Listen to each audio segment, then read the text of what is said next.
नमस्कार मित्रों, स्वागत है आपका भक्ति सत्संग में। सबसे पहले आप सभी को भक्ति सत्संग परिवार में 11,000 सदस्य पूरे होने की बहुत बहुत बधाई। हम आशा करते हैं कि आप अपना प्यार और स्नेह हम पर यूं ही बनाए रखेंगे और भक्ति सत्संग परिवार यूं ही आगे बढ़ता रहे।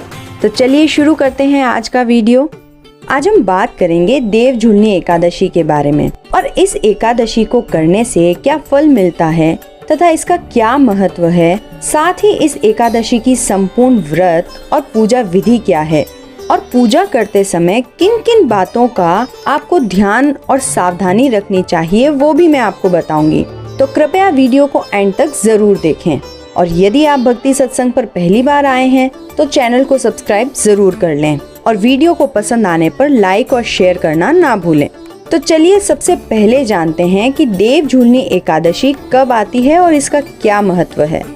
शास्त्रों के अनुसार भाद्र माह के शुक्ल पक्ष की इस एकादशी को करने से जीवन से समस्त संकट और कष्टों का नाश हो जाता है और व्यक्ति को मृत्यु के उपरांत मोक्ष प्राप्त होता है। वह सीधा भगवान विष्णु के परम लोक वैकुंठ चला जाता है। जीवन में मान सम्मान, प्रतिष्ठा, पद, धन धान्य की प्राप्ति के लिए यह एकादशी व्रत प्रत्येक मनुष्य को करना चाहिए। साथ ही इस दिन दान करने का भी बड़ा महत्व है, तो यथाशक्ति दान भी अवश्य करना चाहिए। देव झूलनी एकादशी को और भी कई नामों से जाना जाता है और हर नाम के पीछे एक मान्यता है, जैसे जल झूलनी एकादशी, परिवर्तनी एकादशी, पद्मा एकादशी, वामन एकादशी और डोल एकादशी। इस एकादशी के दिन भगवान विष्णु और माता लक्ष्मी का श्रृंगार करके खूबसूरत डोले में सजाकर यात्रा निकाली जाती है, इसलिए इसे डोल ग्यारस भी कहा जाता है। वही मान्यता है कि इस दिन माता यशोदा का जलवा पूजन हुआ था, इसलिए इसे जल झूलनी एकादशी भी कहा जाता है। वहीं इस दिन भगवान विष्णु के वामन अवतार की पूजा भी की जाती है, इसलिए इसे वामन एकादशी कहते हैं। और चातुर्मास के दौरान भगवान विष्णु अपने शयन काल में इस दिन अपनी करवट बदलते हैं, इसलिए ये परिवर्तनी एकादशी भी कहलाती है। तो चलिए अब जानते हैं कि इस एकादशी का व्रत और पूजा अर्चना किस प्रकार करें, जिससे आपको इस एकादशी का संपूर्ण फल मिल सके और समस्त सुखों की प्राप्ति हो। तो बात करते हैं व्रत करने से पहले रखी जाने वाली सावधानियों की। एकादशी के एक दिन पहले सूर्यास्त के पश्चात भोजन नहीं करना चाहिए। ब्रह्मचर्य का पालन करना चाहिए। रात के समय भगवान विष्णु का ध्यान करते हुए सोना चाहिए। अब एकादशी वाले दिन सुबह जल्दी उठकर स्नान ध्यान कर एकादशी व्रत करने का संकल्प लें। व्रत वाले दिन मन में स्वच्छ विचार रखें और भगवान का भजन करते रहें या फिर हरि नाम का जाप करें। मित्रों, व्रत को पूरी श्रद्धा और भक्ति के साथ करना चाहिए, तभी वह व्रत फलदायी होता है। इसलिए इस दिन यथासंभव उपवास करें। उपवास में आप अन्न ग्रहण ना करें। यदि ऐसा संभव ना हो तो आप एक समय फलाहारी कर सकते हैं। चलिए अब जानते हैं कि पूजा हमें कैसे करनी है। सबसे पहले आप मंदिर में जहां आप पूजा करने वाले हैं वहां एक पाट रखें। उसके बाद उस पर पीला वस्त्र बिछाएं। उस वस्त्र पर एक स्वास्तिक बनाएं। इसके बाद आप भगवान विष्णु और माता लक्ष्मी की प्रतिमा को गणेश जी के साथ वहां पर विराजमान करें। फिर ओम गंग गणपते नमः मंत्र के साथ प्रथम पूज्य श्री गणेश जी की पूजा कर भगवान विष्णु और माता लक्ष्मी की प्रतिमा को पंचामृत से स्नान कराएं और साथ ही हरि नाम का स्मरण भी जरूर करते रहें।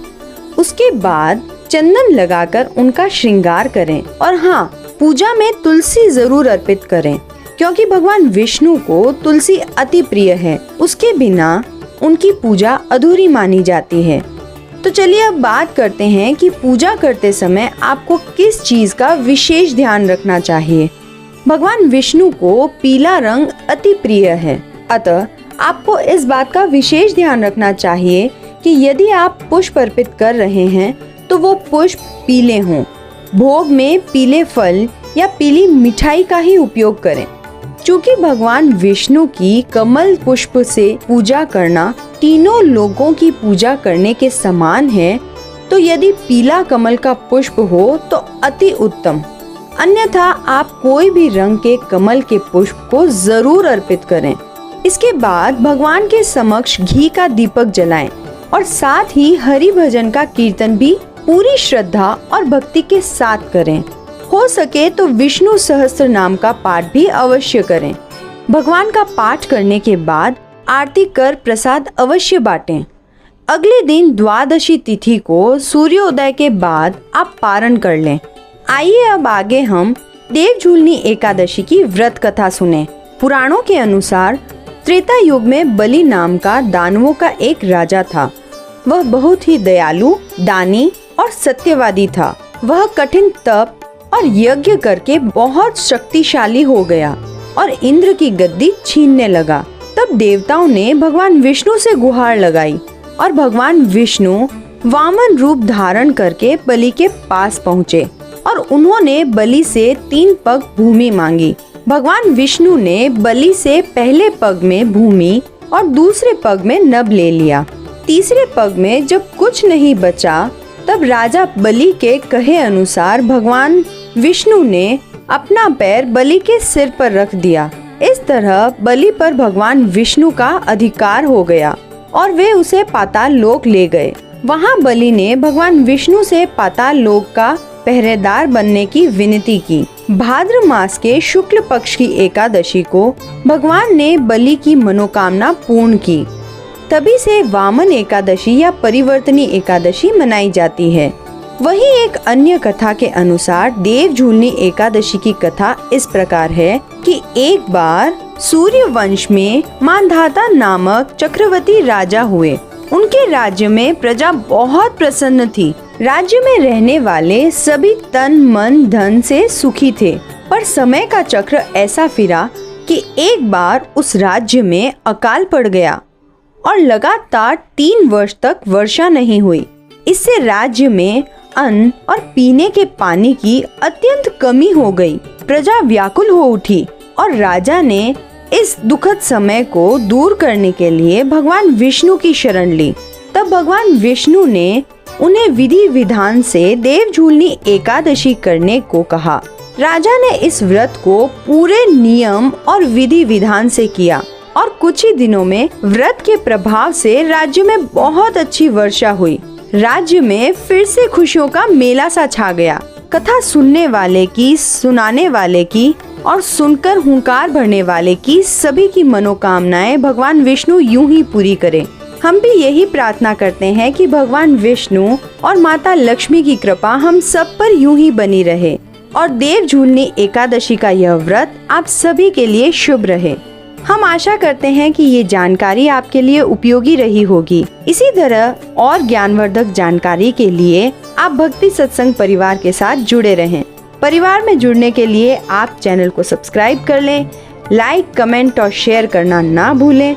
साथ ही बेल आइकन को भी जरूर प्रेस कर लें ताकि आने वाले वीडियो के नोटिफिकेशन आपको मिल सके। बने रहें भक्ति सत्संग के साथ। धन्यवाद।